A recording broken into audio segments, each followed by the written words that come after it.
നിങ്ങളുടെ favourite shows ഇനി ഒരിക്കലും മിസ്സാവില്ല. ഇപ്പോൾ C5 കാണും നിങ്ങളുടെ ഫേവറേറ്റ് ഷോ തികച്ചും സൗജന്യമായി.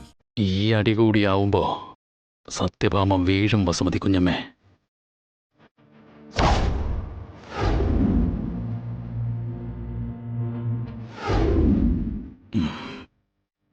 പിന്നൊരിക്കലും അവർക്ക് എഴുന്നേക്കാൻ പറ്റില്ല.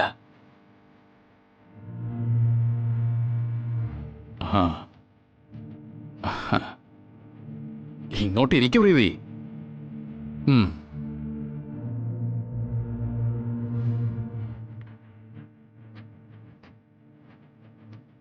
പ്രീതിക്കെന്തോ പരാതിയുണ്ടെന്ന് പറഞ്ഞു വസുമതി കുഞ്ഞമ്മ.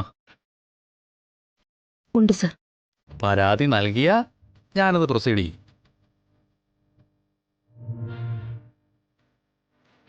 പോലീസ് നടപടിയാവുമ്പോ പ്രീതിക്ക് മേൽ കണ്ണീര് സമ്മർദ്ദമൊക്കെ ഉണ്ടാവും. ആ സമയത്ത് പിന്മാറില്ലെന്ന് ഉറപ്പാണോ?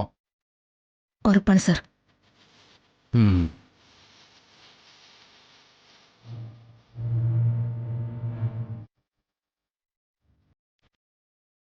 പരാതി ആർക്കെതിരെയാണെന്ന് വ്യക്തമായിട്ട് ഓർമ്മയുണ്ടല്ലോ.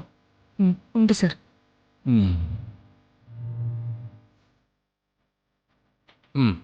ശരി, എന്നാ പരാതി റൈറ്ററൊക്കെ കൊടുത്തേക്ക്. ശരി സർ.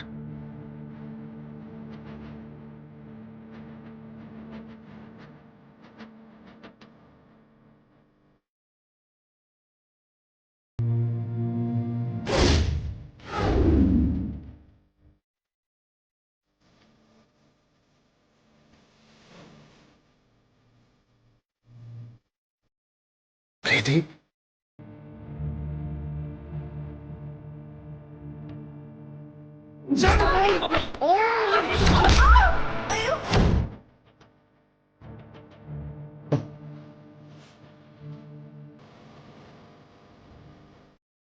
സുഖം തന്നെയല്ലേ വിഷ്ണു?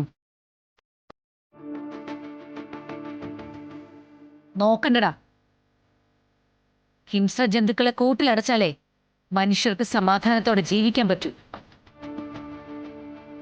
ഇവിടുന്ന് ഉടൻ തന്നെ സെൻട്രൽ ജയിലിലേക്ക് ഒരു വിസ അടിച്ചു തരുന്നുണ്ട്. ആ കൂട്ടിന് നിന്റെ അമ്മയുണ്ടാവും. സത്യഭാമ. കേസ് എന്താണെന്നല്ലേ? പരാതിക്കാരി ഈ നിൽക്കുന്ന പ്രീതിയ, നിന്റെ അനിയത്തി.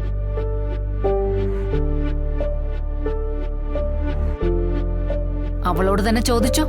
പ്രീതി, നീ എന്റെ കുഞ്ഞിന്റെ ജീവൻ എടുത്തത് എനിക്ക് ക്ഷമിക്കാനാവില്ല വിഷ്ണുട്ട. അതിന് അവര് കണക്ക് പറഞ്ഞേ മതിയാവൂ. മോളെ, നീ എപ്പോഴും വിശ്വസിക്കുന്നുണ്ടോ നമ്മുടെ അമ്മ അത് ചെയ്തെന്ന്?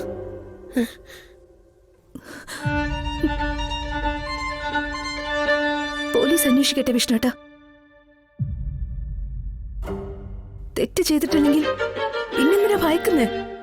മോളെ, ചേട്ടനല്ല പറയണ മോളെ. എടി നമ്മുടെ അമ്മ അവരെല്ലാരും കൂടിയിട്ട്. തെറ്റ് ചെയ്തവർ ശിക്ഷ അനുഭവിച്ചേ മതിയാവൂ വിഷ്ണുട്ട. ഡൗൺലോഡ് ചെയ്യൂ C5 ആപ്പ്. കാണൂ എല്ലാ എപ്പിസോഡുകളും സൗജന്യമായി.